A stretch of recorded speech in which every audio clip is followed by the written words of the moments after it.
Good morning, everyone. It's a beautiful day, and today I want to start off so we can get past it, the whole Justin Fields and Caleb Williams thing, because after my video yesterday, I was listening to a couple different YouTubers and shows, and two of them that really stuck out to me was Colin Cowherd, where he suggested that Caleb Williams doesn't want to play for the Bears.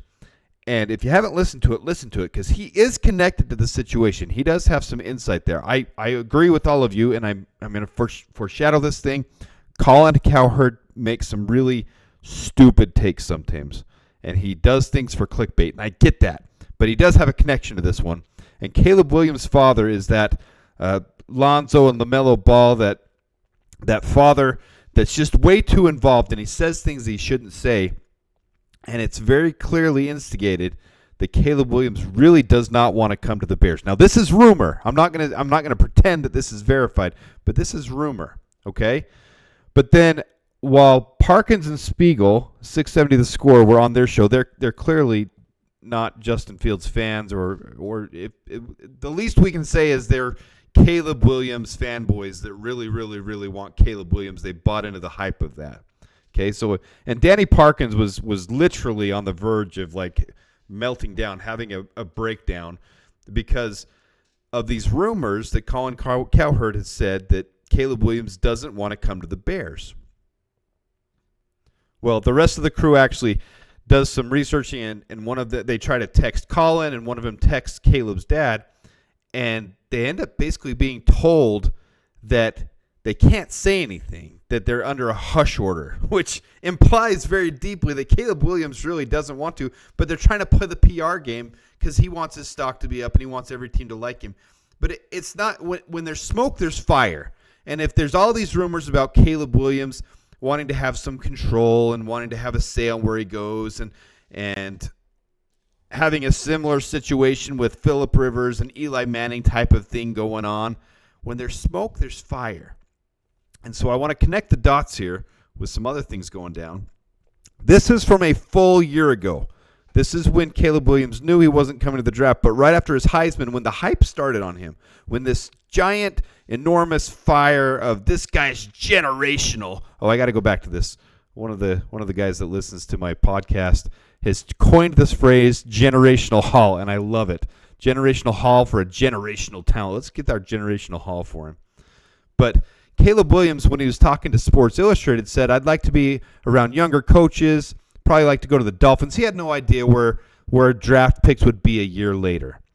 He makes a really weird comment. I also like their colors. Their colors are pretty cool, and their weather's good. I'm sure he'd like to paint his fingernails the turquoise color and be down on the beach. But he also added he'd like the 49ers, Raiders, and Falcons.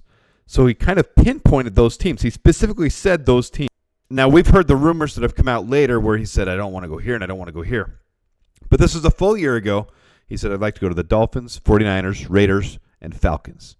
Okay, so the Raiders have been on the radar there. Well, just last night, Kliff Kingsbury was hired by the Raiders to be their new offensive coordinator.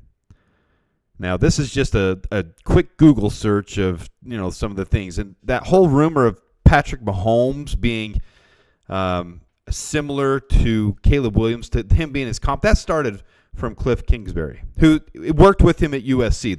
There's a connection there. If you guys don't know that connection, it's an intimate relationship. He works with him on the field. So they know each other very well. So where are we getting with this?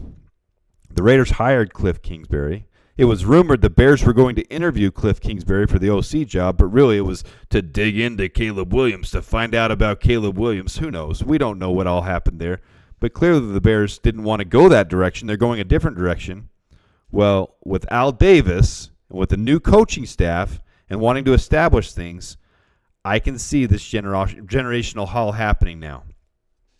I wasn't on board with this. I didn't think they would give up Maxx Crosby, but then I did a little research into their salary cap.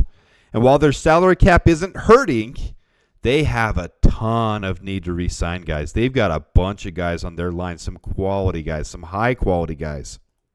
They're decently set at the wide receivers position, which is attractive for them to go and get Caleb Williams, and that would help them save some money to spend on their center Andre James, Jermaine Elamunor, who I've mentioned in some of my mocks that we pick him up as a swing tackle, Greg Van Roten, which was one of the highest rated guards.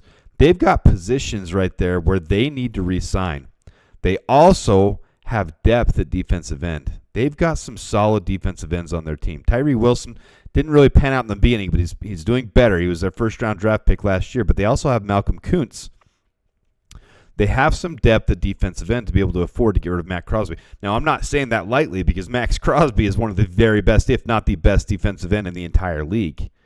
But if the Bears could get the 13th overall pick, a second rounder, a third rounder, next year's first, and a future third, and Maxx Crosby for Caleb Williams. Now, some of you might say, well, that's a little too much.